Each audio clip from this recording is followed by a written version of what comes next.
तो जो टॉपिक है आज का दैट इज रूल्स फॉर रे डायग्राम्स।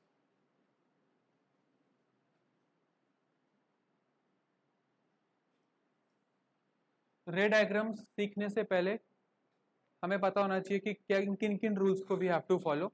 यहाँ पर हम कनकेव मिरर और कन्वेक्स मिरर दोनों को साथ में लेके चलेंगे। ठीक है, तुम्हारी जो पेज एनसीईआरटी में है, पेज नंबर कौन सा है ये?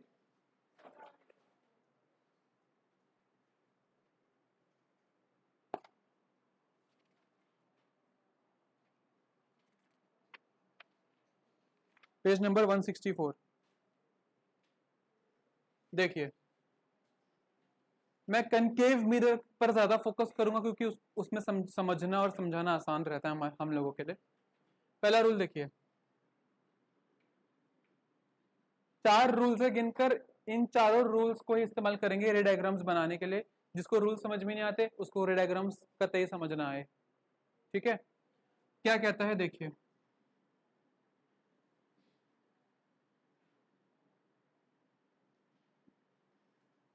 ये पोल है, ये प्रिंसिपल एक्सिस। पहला रूल कहता है दैट इफ एन इंसिडेंट रे यानी कि वो रे जो मिरर को अप्रोच कर रही है, if an incident ray is parallel to principal axis, अगर एक इंसिडेंट रे प्रिंसिपल एक्सिस के पैरेलल है, ये प्रिंसिपल एक्सिस है, ये इंसिडेंट रे है, अगर कोई इंसिडेंट रे प्रिंसिपल एक्सिस के पैरेलल है तो after reflection it will pass through focus. After reflection it will pass through focus. If an incident ray is parallel to principal axis, after reflection it will pass through focus. ये तो बात हो रही है concave mirror के बारे में। ठीक है, कन्वेक्स मिरर में क्या होता है देखिए,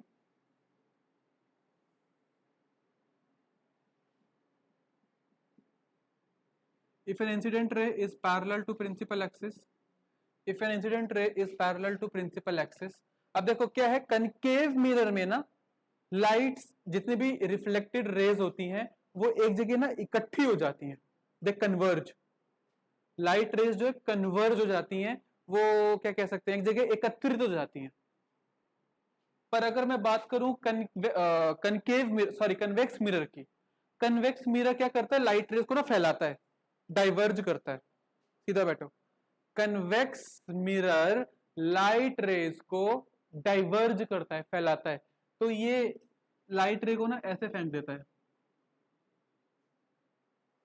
इसलिए कनकेव मिरर को हम लोग क्या कहते हैं, कन्वर्जिंग मिरर कहते हैं, क्योंकि कन्वर्ज कर रहा है, एक जगह इकट्ठा कर रहा है, और इसको हम कहते हैं डाइवर्जिंग मिरर। तो इस केस में रूल कैसे बोलते हैं, if an incident ray is parallel to principal axis then after reflection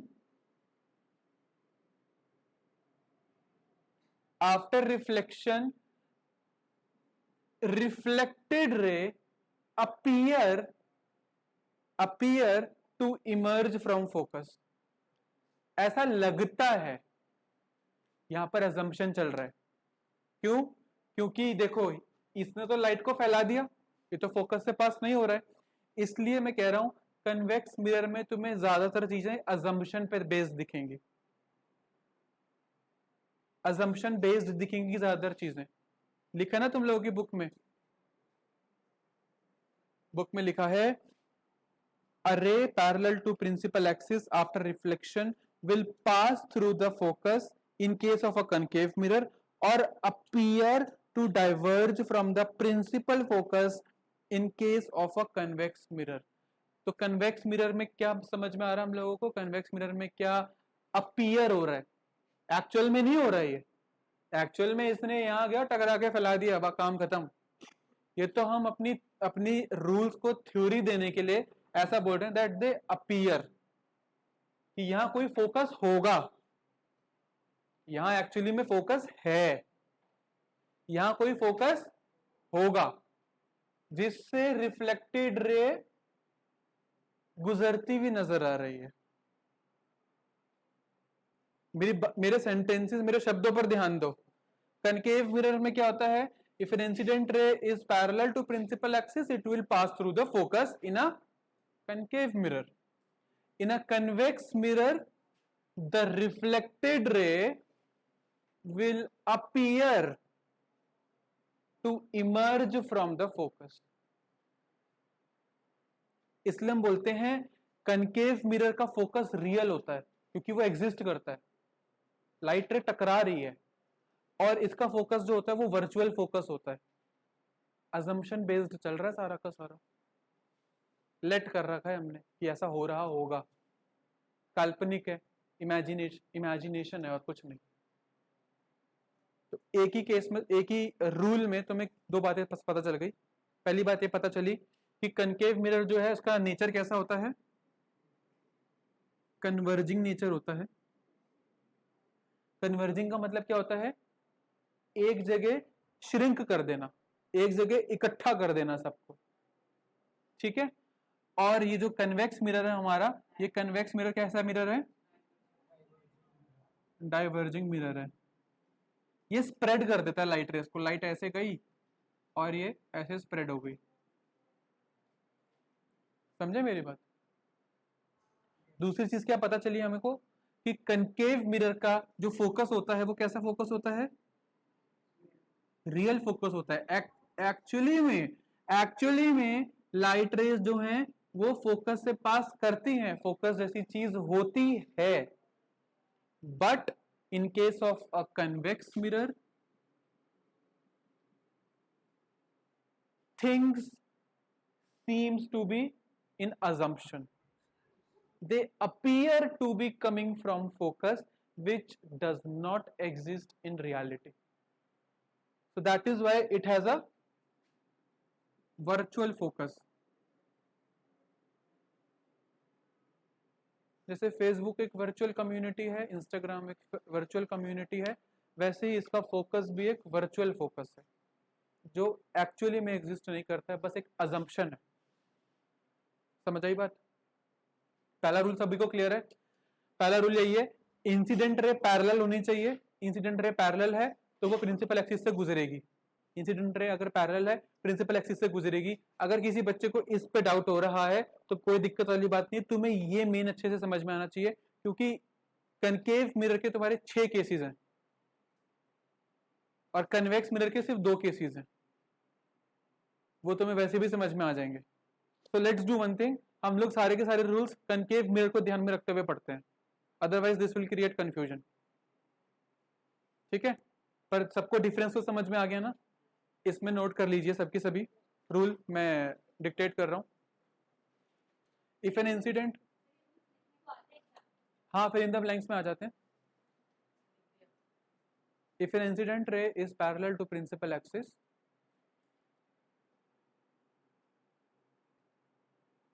if an incident ray is parallel to principal axis,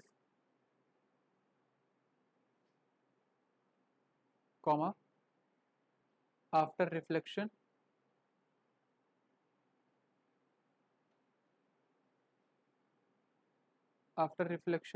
it will pass through focus, it will pass through focus, full stop। या फिर ऐसे भी लिख लो, फिर हमें ऐसा नहीं होना चाहिए ना कि रूल तुमने सिर्फ कनकेव के सेंस में ही लिखा है। It will pass through focus और अपीयर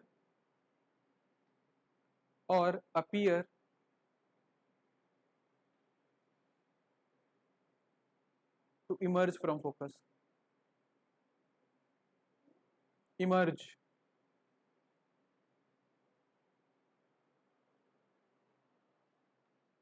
ठीक है।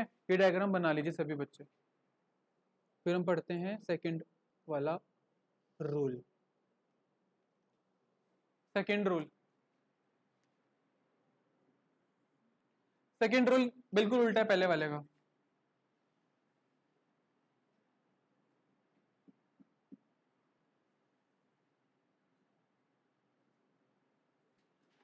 कहता है if an incident ray passes through the focus, if an incident ray passes through the focus after reflection it will become parallel to principal axis, है ना, बिल्कुल उल्टा। पहले क्या कह रहा था कि अगर इंसिडेंट रे पैरेलल आ रही है तो वो फोकस से पास करेगी, रिफ्लेक्टेड रे। यहाँ क्या बोला, अब इंसिडेंट रे अगर फोकस से पास कर रही है तो रिफ्लेक्शन के बाद प्रिंसिपल एक्सिस के पैरेलल हो जाएगी। उल्टा हो गया ना एकदम। कन्वेक्स का भी बना ही देता हूं मैं, क्योंकि फिर छूट जाएगा तो वो भी सही बात नहीं है। अब देखो यहां पर क्या है, ऐसे पास करेगी लाइन, ऐसे पास करेगी और ऐसे आ जाएगी, है। हाँ सेम है तो कोई दिक्कत थोड़ी है, कोई दिक्कत नहीं है। बस मिरर का अंतर है, ये कनकेव मिरर है और एक कन्वेक्स मिरर है। ठीक है, रूल लिख लीजिए।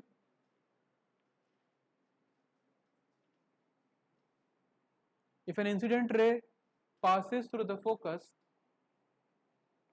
if an incident ray passes through the focus, comma, after reflection,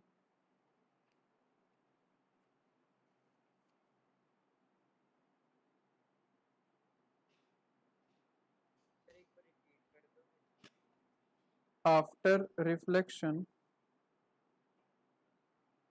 of passes through the focus, after reflection it will become parallel to principal axis, it will become parallel to principal axis। अब मेरे दिमाग से तो बात निकल ही गई। देखो इसका फोकस तो राइट साइड में होता है, इसका फोकस लेफ्ट साइड में होता है। अरे वही सोच रहा था, फिर पूछा नहीं। क्या होता है, लाइट जो है ऐसे आ रही है, ऐसा अपीयर कर रही है कि फोकस से पास कर रही है। It is appearing that it is passing through the focus, but after reflection actually में होता क्या है, प्रिंसिपल एक्सिस की लाइन पैरेलल हो जाती है। ये सही डायग्राम बनेगा इसका। so it appears that it is approaching the focus, but actually what is happening after reflection, ये प्रिंसिपल एक्सिस के ही पैरेलल हो जाती है। कौन सी रे, कौन सी रे, अरे इंसिडेंट वो होती है जो अप्रोच कर रही है, सारा ध्यान तो डी में पड़ रहा है। जो लौट रही है लाइट रे दैट इज रिफ्लेक्टेड रे, जो अप्रोच कर रही दैट इज इंसिडेंट रे। यहां पर ये इंसिडेंट रे है, ये रिफ्लेक्टेड रे है। देखो होल्स दोनों के दोनों में सेम चीज रही है, यहाँ एक्चुअल में हो रही है और यहाँ पर एजम्पशन के साथ हो रही है कि ऐसा हो रहा होगा, जबकि ऐसा कुछ हो नहीं रहा है। लाइट ऐसे गई और ऐसे गई, इसका कोई रोल नहीं है यहाँ पे, ये तो बस हमने रूल बना दिया है तो दिखाने के लिए एजम्पशन के साथ।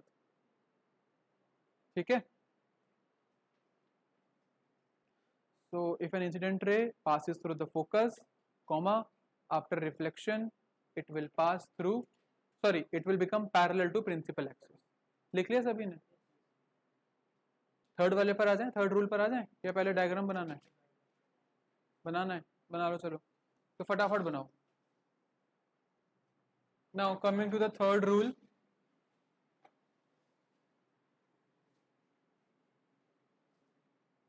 थर्ड रूल का कहना है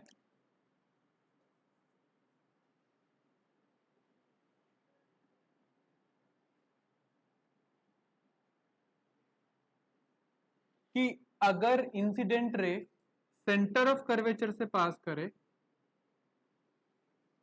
तो आफ्टर रिफ्लेक्शन वो सेंटर ऑफ कर्वेचर से ही पास कर जाता है, यानी जिस रास्ते आए थे उसी रास्ते वापस चले गए।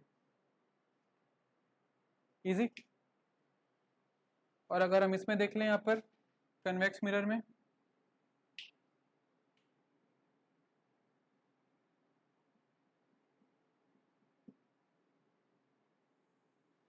इस रास्ते आया, इसी रास्ते वापस हो लिया, तो हम यहाँ अजम्पशन क्या लगाएंगे कि वो इस रास्ते आया,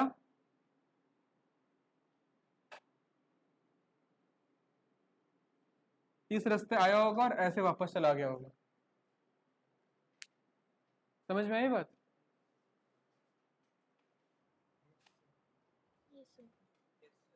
कि लाइट तो जा ही रही थी सेंटर ऑफ कर्वेचर के तरफ, बट क्योंकि बीच में ये मिरर आ गया तो रिफ्लेक्शन भी उसी पाथ में इसका हो गया। हाउएवर दिस लाइट रे was approaching the centre of curvature. पर अंदर तो जाएगी नहीं ना लाइट रे, वापस ही जाएगी, और वापस जाएगी तो उसी रास्ते वापस जाएगी। ठीक है, तो यहाँ पर तो एक्चुअली में हो रहा है, एक्चुअली में सेंटर ऑफ कर्वेचर से लाइन पास कर रही है, एक्चुअली में इंसिडेंट रे पास कर रही है और रिफ्लेक्टेड रे भी पास कर रही है। यहाँ पर किससे? सेंटर ऑफ कर्वेचर से। एंड यहाँ पर लाइट रे पास करी और हमने अज्यूम किया कि that it was approaching centre of curvature. However वो पास नहीं करी सेंटर ऑफ कर्वेचर से, अजम्पशन था बस। And it straightly returned the same path. बात समझ में? लिख लीजिए। इफ एन इंसिडेंट रे passes through center of curvature, if an incident ray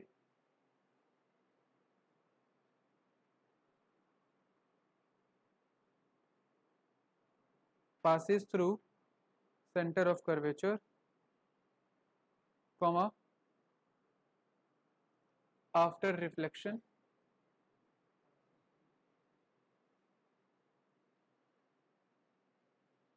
comma, after reflection, it will return along the same path. It will return along the same path. ठीक,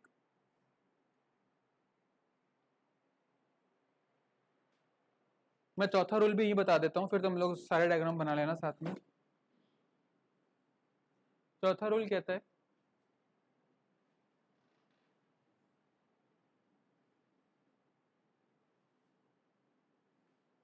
अगर एक incident ray सीधा पोल पर गिर रही है,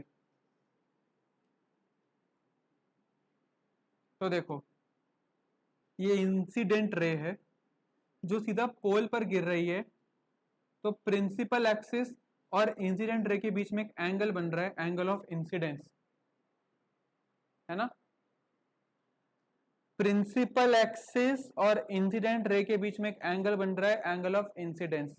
जितना एंगल यहां बनेगा उतने ही एंगल के साथ लाइट रे रिफ्लेक्ट हो जाएगी, मेकिंग एंगल ऑफ रिफ्लेक्शन। तुम लोगों ने स्कूल में भी पढ़ा होगा, angle i equals to angle r, angle of incidence angle of reflection के बराबर होता है। तो यहां पर भी वही हो रहा है कि जितने एंगल से पोल पर गिरी थी लाइट रे, इंसिडेंट रे, उतने ही एंगल से वो रिफ्लेक्ट बैक भी हो गई है। Same occurs in this case also.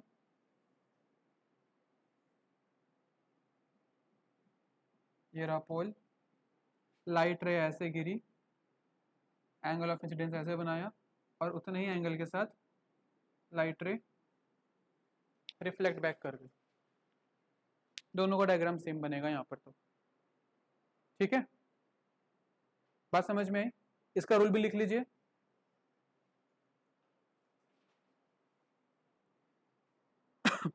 A ray of light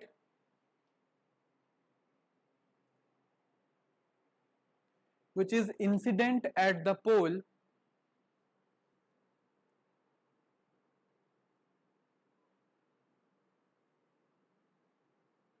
a ray of light which is incident at the pole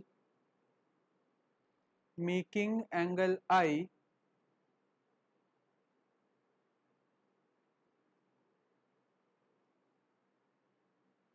will reflect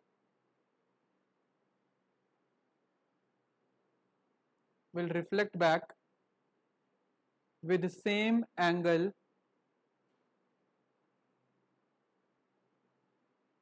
R with the principal axis.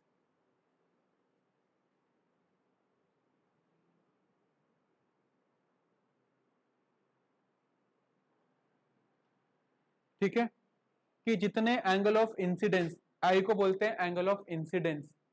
अभी बता रहा हूं, नेक्स्ट क्लास में पूछूंगा, जिसके पास जवाब नहीं होगा बता रहा हूं, सुन लो ध्यान से। जितने एंगल के साथ, ये एंगल किस किस के बीच में बन रहा है, ये आई वाला एंगल कौन कौन बना रहा है, इंसिडेंट रे और प्रिंसिपल एक्सिस। और ये एंगल ऑफ रिफ्लेक्शन कौन कौन बना रहा है, प्रिंसिपल एक्सिस और रिफ्लेक्टेड रे। ये दोनों एंगल्स आपस में इक्वल होंगे। तो जिस, अगर 45 डिग्री पे गिरी है तो 45 डिग्री से ही ये रिफ्लेक्ट बैक करेगी, and same in this case also, right. अब ये डायग्राम बना लीजिए। यहाँ पर रूल्स खत्म होते हैं रे डायग्राम्स के लिए। रे डायग्राम्स के अब 6 केसेस हम लोगों को पढ़ने हैं। उन 6 केसेस में हम लोग इन्हीं रूल्स का इस्तेमाल करेंगे। जब हम कनकेव मिरर की बात करेंगे तो कनकेव मिरर वाले रूल्स लगाएंगे, जब कन्वेक्स मिरर की बात करेंगे तब कन्वेक्स मिरर वाले रूल्स लगाएंगे। हालांकि कन्वेक्स मिरर वाले रूल्स इतने अप्लाई होते नहीं है, तो वहाँ पे बच्चे कन्वेक्स मिरर को भूल ही जाते हैं एट द एंड, कनकेव को ही ध्यान रखते हैं। पर साथ में लेके चलना है हम लोगों को। कनकेव मिरर के ये रूल्स थे। अभी तो हमने क्रिकेट खेलना सीखा नहीं है, अभी क्रिकेट के रूल्स जाने हैं। अभी नेक्स्ट क्लास में खेलना कैसे उन रूल्स की मदद से वो जानेंगे, राइट। नोट कर लीजिए।